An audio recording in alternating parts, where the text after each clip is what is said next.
Let me show you how to check the flame sensor for continuity. First thing you need to do is remove one of the wires.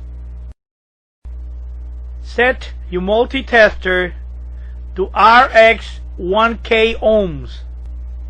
Connect the ohms meter test leads across the two terminals on the flame sensor. The reading should be 0 ohms. That means that the flame sensor is okay.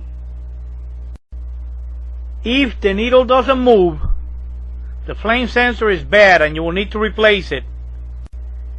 If the flame sensor is okay, connect the wires and go to the next part you need to check. If it's no good, remove the wires.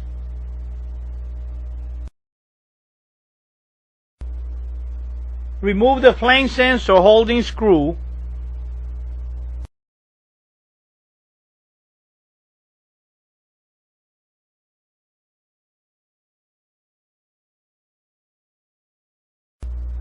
And remove the flame sensor.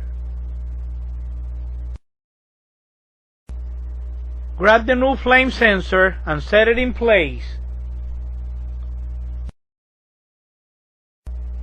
Screw in the flame sensor holding screw by hand. Then tighten it with a screwdriver.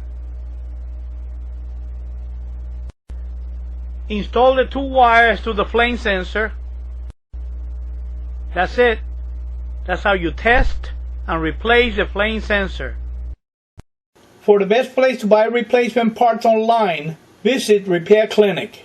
When you buy parts from Repair Clinic, you have 365 days from the day of purchase to return the part for a refund or for a replacement. You can find links to Repair Clinic in my website.